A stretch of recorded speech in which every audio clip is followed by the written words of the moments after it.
Hello and welcome to another amazing episode of Exponential Potential.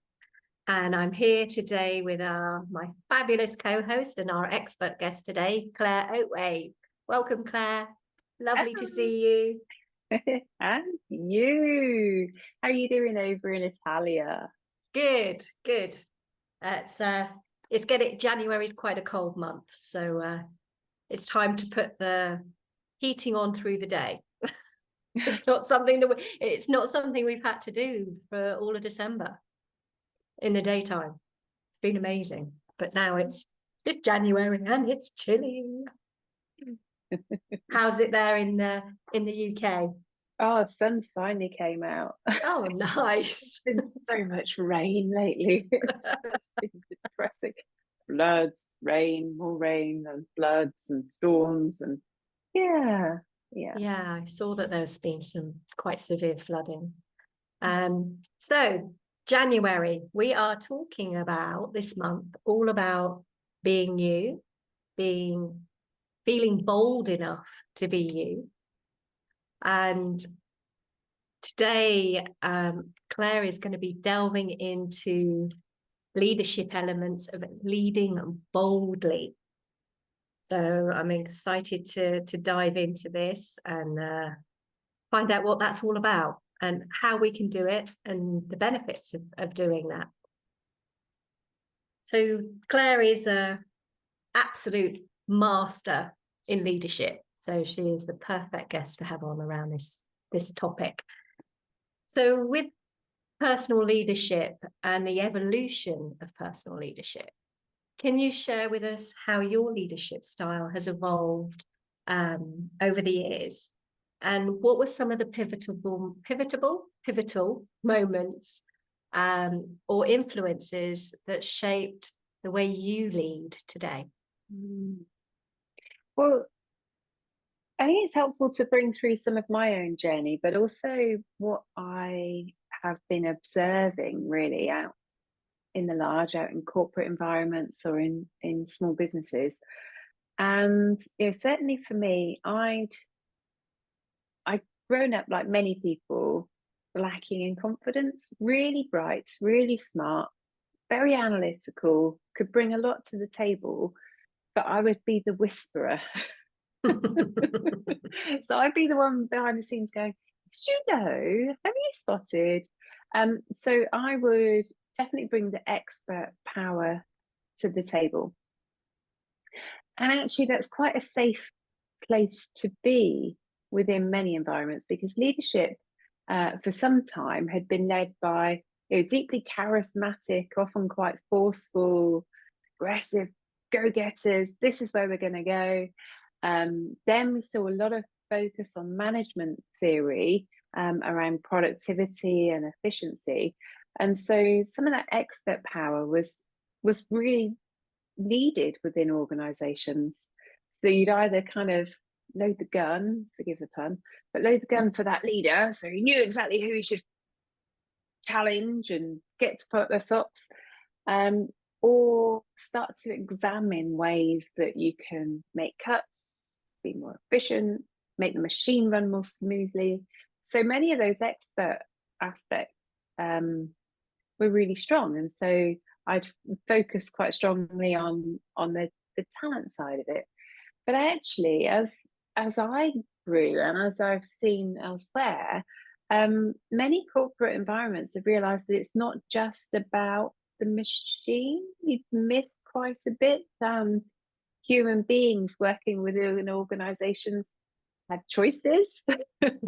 So, it's particularly coming from a kind of more socialist bent area like Europe, kind of many leaders would start to recognize the importance of team and culture.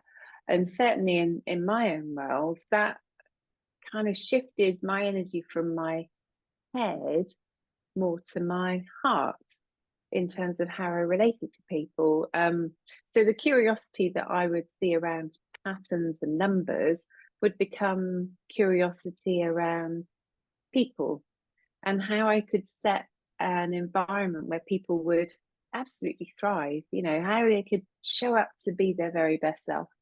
And you can start to see this quite extensively with lots of investment in training, with noises towards diversity and inclusion in terms of thinking, to encourage more balance and more community within a workplace. So that's a shift that I've definitely started to see within businesses. And when you take that to the next level, you can see how many different businesses are starting to work in harmony in an ecosystem as well. So it's not just about the relationships inside a business, it's also about the relationships outside a business with your customers or with your suppliers or with people that you want to work alongside. So it kind of brings this element of intentionality in terms of reputation, in terms of positive, direction forward. And so for me, kind of many of those relationship skills that I'd built working with teams or starting to build a culture, when you're taking it to the next level and starting to look outside your business, where you don't have authority, where you don't have the nameplate that says, I am the queen of the universe. Although that is often that's often my tagline. I should put that on LinkedIn.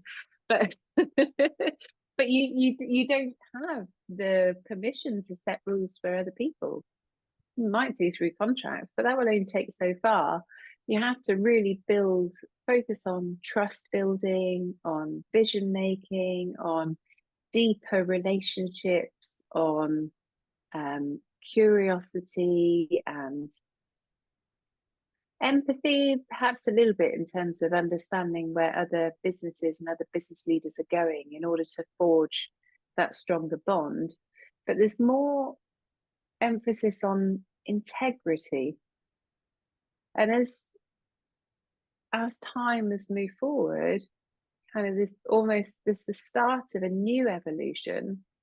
It's not quite mainstream yet, which takes that even further. So you're shifting away from relationships in a team to relationships within a business to relationships between businesses.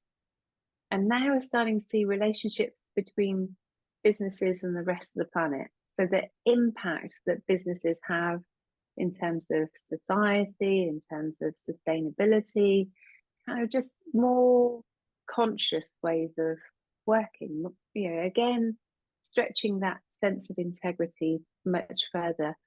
And so for me as a leader, it's shifted from my head energy in terms of my skills to my throat to be able to persuade other people to listen to what I've got to put on the table and listen to my arguments and know the right moment to influence other people. To my heart, to building relationships where people loyal to the vision that I'm telling. They kind of trust that I'm not going to.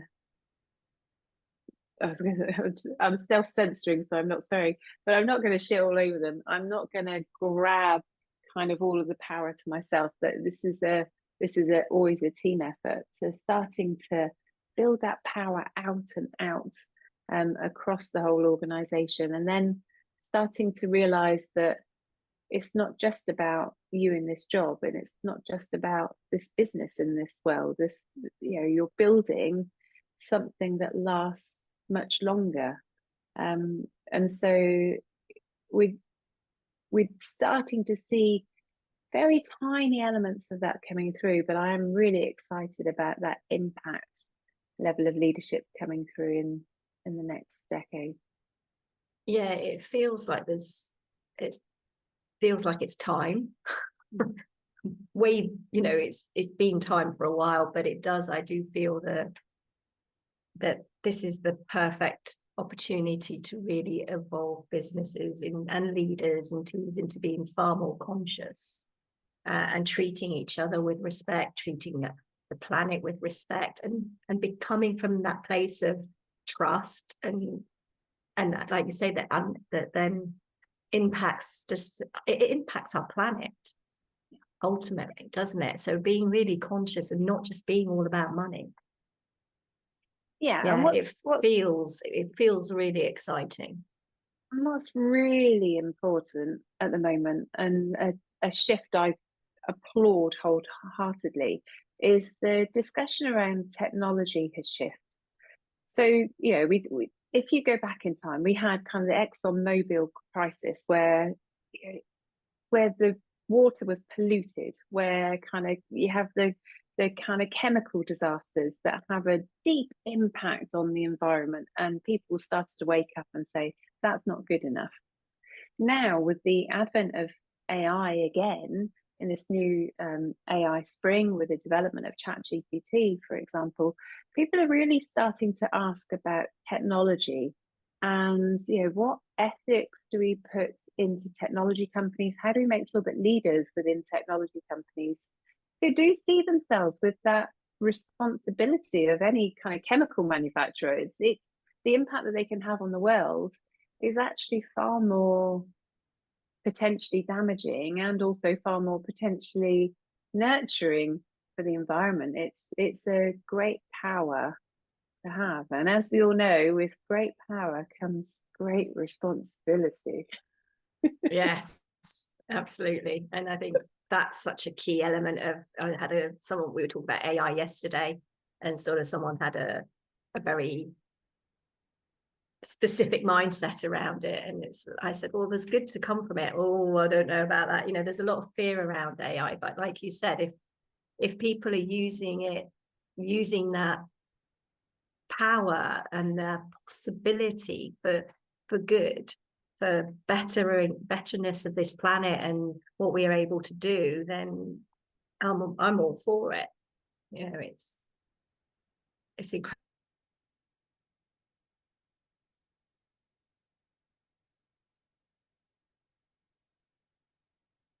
Traits for a visionary leader in today's world. So that sort of follows on with that power and responsibility, doesn't it? How do these traits differ from the traditional way of leadership?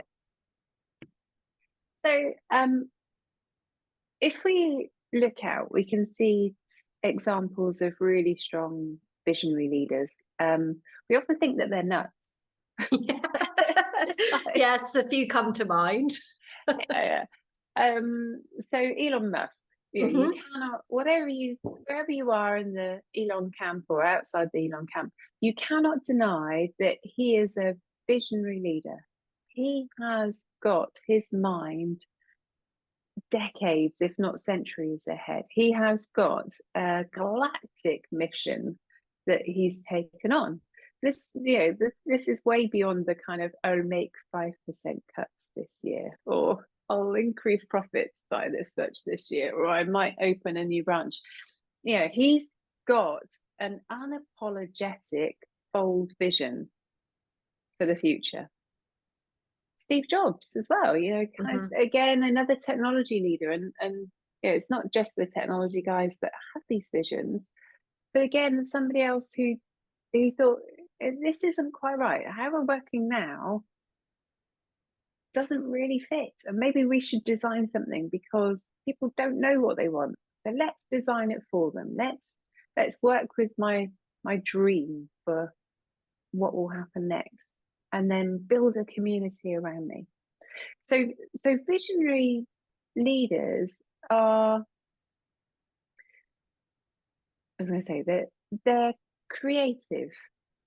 They're definitely curious, and so absorbing kind of a lot of data, a lot of information, both externally and internally. So they spend a lot of time reflecting within, starting to consider what they've learned, how things fit together, where they could go next, but also really avid readers, you know, very active in the discussions, starting to be involved in global discussions in a way that perhaps weren't so evident in the past. But you know, Elon, for example, talks about the politics of Italy and population growth in Italy is like a very random way to go, but he's not afraid to use his position to have those conversations. So a visionary leader very much taps into kind of the creative, the bold, the stretch in terms of goals, almost to dare to dream the impossible. And what happens when you find a compelling goal like that? You start to attract people to it, especially if you're strong at storytelling, which is another really important trait for visionary leaders. The ability to cast an image, cast a vision in a way that people sign up to. They want to invest their money, their energy, their time, their passion in helping you build. They want to advocate for that vision among their friends and their families and their customers and their suppliers because they're excited by it. Storytelling is one aspect of that, but it's understanding that you can pique you can spread your own curiosity and creativity among others, to encourage them to bring their own curiosity and creativity to build out your vision and to build in all of the little micro steps along the way. I also believe quite strongly that the confidence that you invest in your vision is key, and this is where so many of us fall down as we grow within careers. Because if you think back to my time as a typical 20 something, it's like, yeah, do this, go do this, and then you get beaten down, and then the self-doubt starts to creep in, or the politics within the business creeps in and gets in the way. Well, actually, visionary leadership is about casting a vision that people may not agree with and holding true to that enough to fight off the criticism, enough to fight off the doubt and the procrastination, and to keep seeing it through. That's not the same as stubbornness, but it is this knowing that that's the path you need to go. Let me go to there. And there's an element that sort of comes through in this as well, in terms of having people around you to keep your ego in check. Yeah, it can as well. be. If Yeah. You look at a lot of powerful leaders, there can be some elements of ego. But I think if having that community or having that transparency and integrity is key for a visionary leader. And to build on that further, though, it's not just around keeping the ego in check, because you can start to see some competitive elements that come through otherwise. Like it's not intended in that way. It's intended as, how do we help to keep building out your confidence and make sure this is rounded and we don't lose connection to what the business is trying to do. You could argue, for example, that with Elon, it's just a wonderful character to examine, but where he pursued Twitter, now X, so doggedly, you could argue that he was distracted from the core business of Tesla or SpaceX, because he was so dogmatic in one place. So you need somebody that is reminding you and grounding you that there is still a job to be done, because you can spend too long in the future or too long in this abstract sense. You need to stay back with reality and put each of the steps in place. There's someone you need to create a sense of safety where people can challenge you or critique your views without the ego being bruised or damaged. and often that's transcending beyond an ego. It's like, if your vision is so strong, what you care about most is the vision and the successful achievement of that vision, not that I'm the one who's going to do it my way. That's actually going to damage your chances to achieve the vision. You have to be open. You have to create a space where people can, you know, offer that in, can be negative or can challenge, and can call out poor behaviors. Because sometimes when you do shift into influential or powerful roles, kind of you like the status, you like the attention, you forget your truth, because you're shifting into expectations of, or other people's expectations of how you are. So yes, definitely having people around you to keep you in check, but also having people that keep lifting you up and encourage your confidence to shine and say, yeah, this is the right direction, and yeah, let's do this. Yeah, and I feel that there's more visionary leaders coming through as well. It's kind of, you know, there's always been visionary leaders, but there's no other time like now. There's no other time where we've needed the visionary leaders to make some big shifts and change. You can see that at different levels. So you can see that with, you know, the big Apple and Amazons, and, you know, their vision extends beyond their normal business. So Amazon as an online bookseller, well, yeah, actually that accounts for a minuscule part of what they do now, because they cut across so many industry boundaries. They provide web services, they have a whole logistics chain, they, you know, expanding. Apple similarly, you know, what business is Apple in? Is it music? Is it entertainment? Is it movies? Is it health? Is it watches? And so you see these large corporates with visionary leaders who are just ready to expand and grow into new areas. But at the same time, with the growth of technology and the shift towards a global economy, and the fact that knowledge is around us everywhere, anybody can come up to the table. Yeah, I'm just thinking about Airbnb and where they started. Yeah. And they started with there was an event that goes on, and hotels were always fully booked. So they literally, their very first offering was airbeds, actual airbeds in their room, you know, in their house.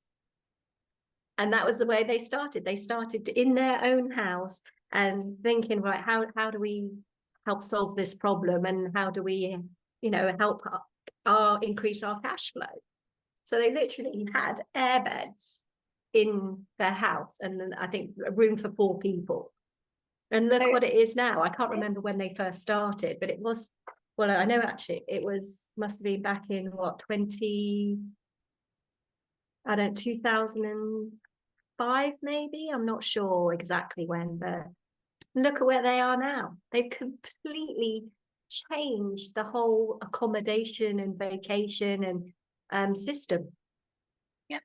And if you look at technology and how technology especially has shifted, it's not just kind of really large players like China or, you know, Southeast Asia.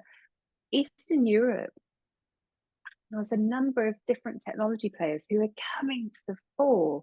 Africa, I'm really excited about the talent that's bubbling up within Africa and South America. It's no longer the domain of US corporate or Chinese corporate, or, you know, kind of, for the UK, the UK institution. It's no longer a domain. We truly have we have spread the possibilities globally. The chances aren't equally spread and the connections aren't equally spread, but technically you and I have got within, with a small investment, a small amount of time, we have as much chance of creating a global tech company today or a global company today as anybody else. And so I think this is where we're starting to see that shift with many more people feeling emboldened to take those visionary steps, to bring those concepts to the market, to the world, as well as those people, those corporate leaders who are bringing their own steps. And so we're seeing both trends expanding and expanding and expanding opportunities. Yeah, it is such an exponential potential time to live. It, that the more we do this, I think the more that's so becoming so much clearer. Yeah, it's a really exciting time to be here. I think for all of us. So talking, with a visionary leader, the one of the traits you talked about, obviously, visionary is also about future. And as you said, Elon Musk is decades or hundreds of years ahead. So how do you maintain a future orientated mindset in your daily life and work? And what practices or habits help you stay open to those new ideas and possibilities? So there's a couple of different habits that are brilliant. One is January is a perfect time of year for all of the future of reports. Now just go and explore the future of your industry, or just go and explore a completely different industry altogether. What's the future of catering? What's the future of engineering? I don't know. So there are so many reports that come through, and then many of those future reports, they're starting to report on things, ideas that are coming to the fore. January is also the time of the Consumer Electronics Show in the US, so you start to see some of the new robots and hologram rooms that are coming through. So you start to get an inkling of where the future is going. So actively look out for this information, consume this information, and go beyond your normal boundaries. So I teach strategy with students, postgraduate students in Cambridge, and we talk very often around megatrends. And again, if this is an area, I think everybody should read it, but then I am a strategy nerd. But megatrends are these really long, decades ahead views of the future. So one of them, for example, that's been talked about for some time is the nature of business, and how these really large monopolistic businesses, nearly like Amazon and Apple, will grow bigger and bigger and bigger and consume more and more and more. That's one business trend that's been on the rise for many years and will be here for much longer. But also self-employment and much smaller businesses. That's a business trend that's been going on. Social trends, so an aging population and a population that's shifting towards middle class globally as well. That has an impact on the world and where next. It has an impact on healthcare as well. It has an impact on taxation. There's so many bits in there. Technology and how technology shapes the world and will continue to shape the world for people. Again, that's one of the big megatrends.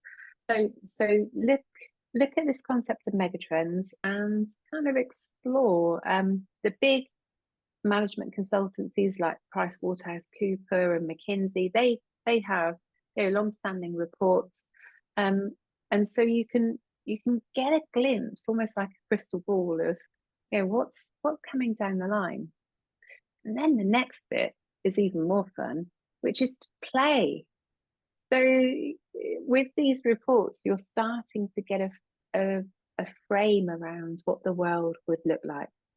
And actually, you get to determine the steps that you take. So they've created this massive computer game. They've given color to the mountains. They've given color to the trees.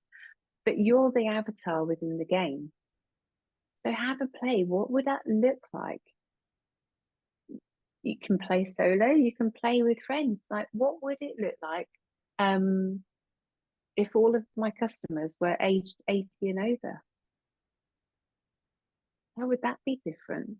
And so be curious, kind of just role play, just create these scenarios and see where your mind goes. You don't necessarily have to follow all of that, but there will be some absolute gems that come through when you're in that place.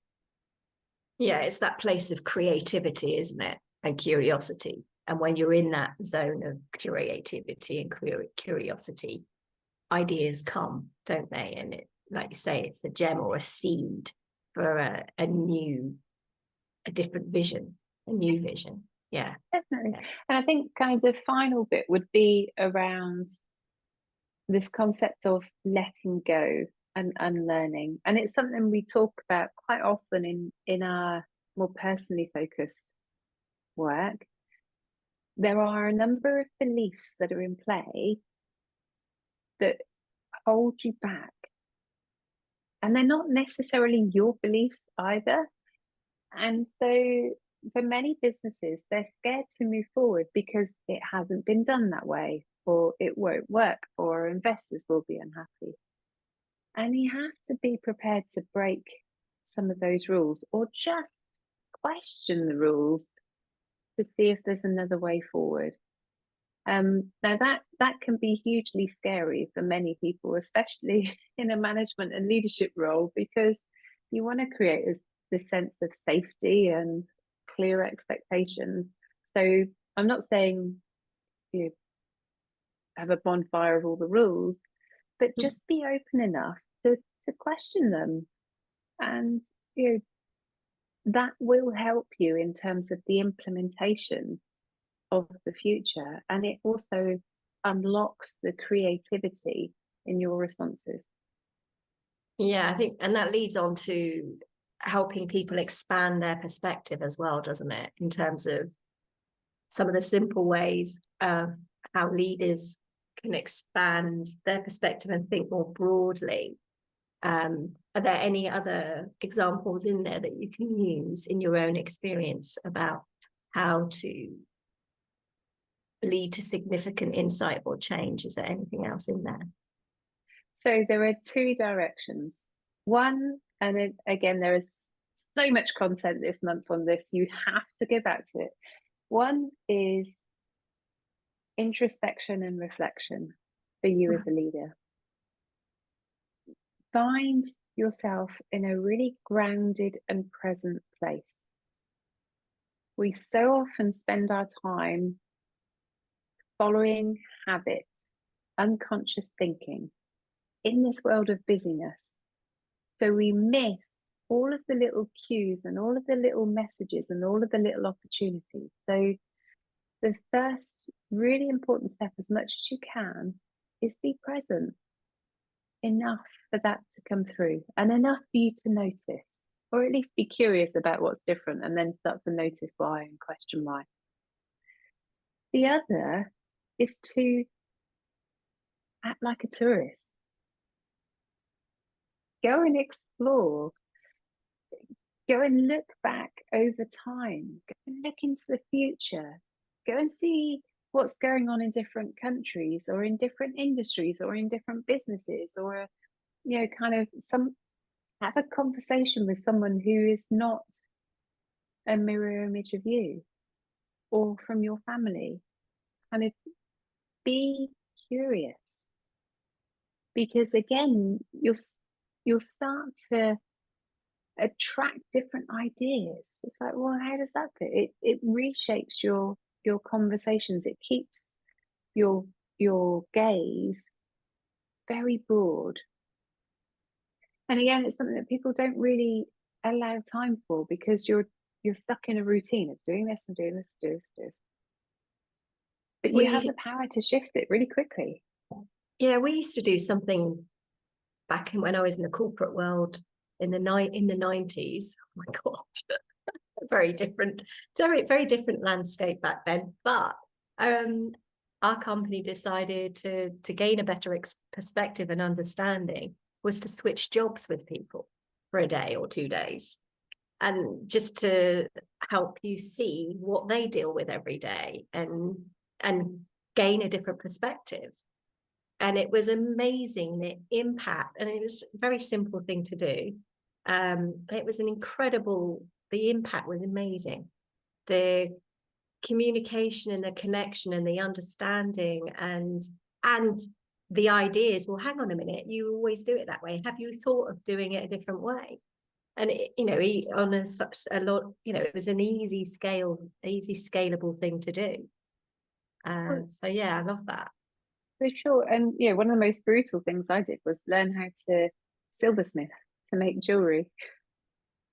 Now, it was beautiful and it was really good, but it was so frustrating because I could talk to 400 people on stage with very little preparation. I can lead a 6 million turnover business without any issue. Give me an Excel problem, I can make that happen. Getting metal to do what it's meant to do, or what you want it to do, it was just so frustrating and humbling, because you need that kind of pushback that says, well, maybe you don't know everything, and maybe hang on, maybe you need to learn things differently. And certainly in this age and the age going forward, the ability to let go of what you know to be the truth, and the openness to accept what comes next, or to be curious about what comes next, will be really important. Especially with the advent of AI. If you thought the internet brought the power of knowledge to everyone's fingertips, AI is going to accelerate that even more. And so what you'll learn is that you'll spend 7 years at medical school, but the half-life of that knowledge, it will become half as relevant much more quickly. So it's just a shift to be a little bit more open, a little bit more curious, learning about other people's skills. Again, I'm not couching that in a way that says, because you know nothing and because you'll lose your job and because you'll be redundant. It's like, because you actually have a lot of value that you don't necessarily see, but start to shift your mindset to welcome that in, to kind of just say, well, what if I'm wrong? What if I'm wrong? What if there's a better way? Yeah. Wow, that was a lot. That was amazing, though. I think the expertise that shines through you, Claire, and the knowledge and the wisdom and experience that you have, just listening to you, I feel how you can impact and help and assist other leaders and to really change the world, or change their small business, or change the way they lead. I think what you offer is just incredible. And how can our listeners connect with you and find out what you can bring to them? Well, I absolutely adore this realm of future and possibility, particularly in leadership and in strategy. So I encourage anyone to reach out. We can have a conversation about a problem that you've got at the moment. That can work out to even be, let's take your team away for a little bit of time. Let's have a bit of an intensive workshop to play in this world. Let's start disrupting your world from within, just to see what could happen. What magic could we make?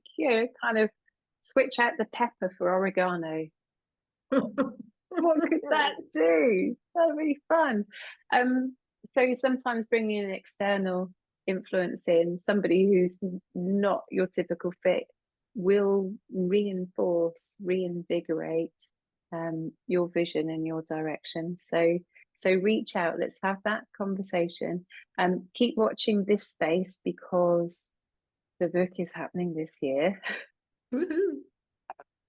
Already started writing, which is really exciting in terms of some of those practical elements, practical tools that anybody can do to bring their vision to life, to actually be involved in shaping the future of our planet. We all need to. Amazing. Thank you so much, Claire. And I hope you've really enjoyed listening. It's been a really powerful episode for us to step up into more of a futuristic type of leadership and evolve that, our leadership styles. So if you've enjoyed, please, you know what to do: like, share, subscribe. It really does truly help us continue to bring you incredible content. And we want to make change. We want to have an impact on the world. And our podcast is one of the ways of doing that. So thank you for listening. We appreciate your support. Until next time. Thank you, Claire. Boldly. Claire just said lead boldly. Yes. Ciao. Bye.